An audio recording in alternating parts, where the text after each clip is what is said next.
Hey everybody, this is GGB. Today we're going to be getting into the first NFL game. I hope you guys are as hyped as I am. This game's going to be actually kind of interesting. So, straight off the bat, 8:20 Eastern, 7:20 Central, we got the Cowboys traveling to the Buccaneers. Buccaneers favored by 9 points this game on NBC.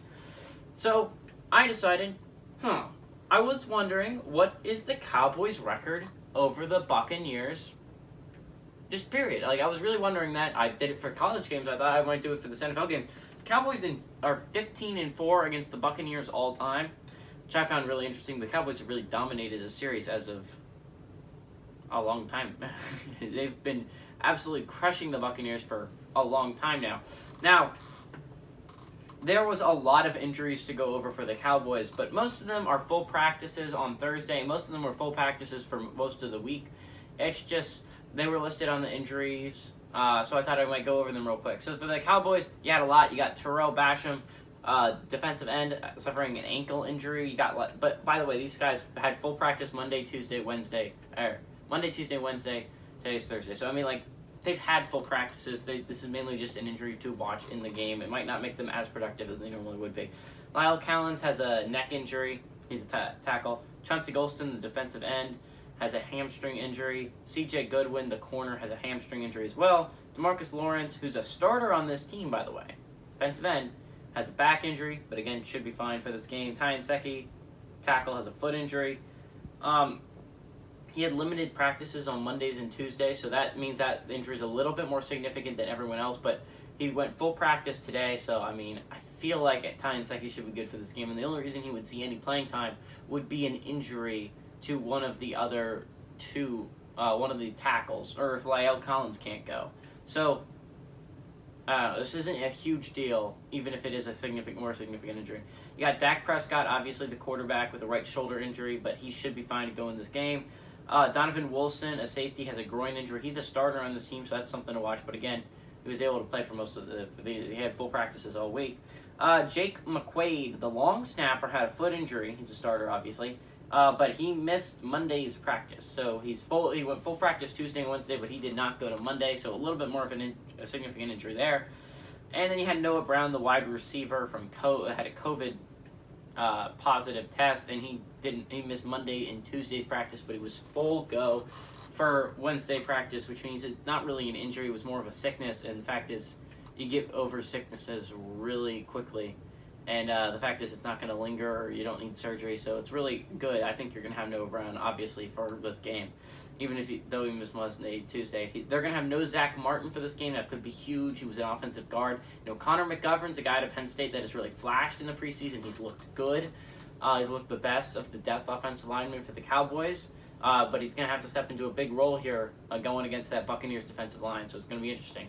Now, going to the Buccaneers injuries, we had Giovanni Bernard has an ankle injury, but again, he's probably going to be the number 3 running back, and he had full practices all Monday, Tuesday, Wednesday. Antonio Brown had a knee injury. He didn't play on Tuesday, but he did have full practice on Monday and Wednesday, so we should be fine. Jordan Whitehead is a safety, and he's out with a hamstring injury, so that's not good. I'll go over who the starters at safety could be for the Buccaneers later on.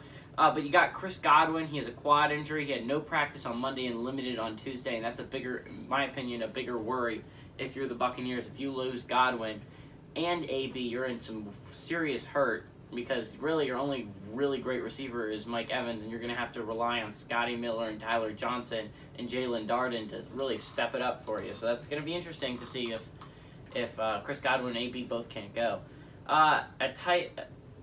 The next 3, not big deals because they were not injury-related absences. They just didn't show up to practice, or they had something personal going on.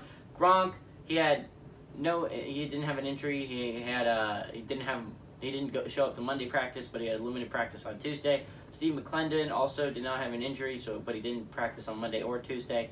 And JPP, Jason Pierre-Paul, if you were wondering, as an outside linebacker, he had no injury either, and he did not show up Monday or Tuesday. Now, Like, I don't expect any of those injuries to be significant. The real significant injury, in my opinion, is the only person that has been confirmed to be out for this game for the Buccaneers, and that's Jordan Whitehead. Now, he's a starter, so that's really makes it a little bit difficult. There are 2 other safeties that aren't on IR. There's one more on IR, but he obviously can't play in this game. You have Chris Cooper. He's listed as the backup behind Jordan Whitehead, but normally safeties are pretty rangy, and you could put a free safety in strong safety, even though he's listed at free safety. But Chris Cooper, he's a safety, obviously. He was a second-year player out of Stony Brook. He's an undrafted player. Now, you had your other guy who's listed at, I believe, free safety, and strong safety is Jordan Whitehead's position. It's Mike Edwards. Mike Edwards is a name I actually heard last year. He actually played a decent amount. So, Mike Edwards, he was a third-round draft pick out of Kentucky. And this is his 3rd year in the league. So, I mean, like, I feel like I'd start Mike Edwards. Obviously, you have more faith in Mike Edwards because he actually saw playing time last year. Now, there is an argument that Chris Cooper has been playing strong safety the entire camp, and he probably is more attuned to that position than probably Mike Edwards would be, but I feel like Mike Edwards is a better overall player than Chris Cooper. I'd be playing Mike Edwards there, and that's a position, if you're the Cowboys, you target. Obviously, they didn't have the best safeties back there before. Now, with the Whitehead injury, they really don't have the best safety, so I'm going to be really interested to see what the Cowboys do. Obviously, I think the Bucs win this game. I do think that. I think that the Bucs are a better football team as of right now than the Cowboys are. The Cowboys, though, if you got Dak Prescott, you always have a chance to win a football game. Dak Prescott is a really great QB. Don't think he was worth all the money they eventually gave him, but I do love Dak Prescott. I think he's a phenomenal quarterback. Personally, I'm going to go with the Buccaneers here, but the Cowboys, I believe, are going to cover. But hey, everybody, this is GGB. No co-host Pepper saying adios, amigos.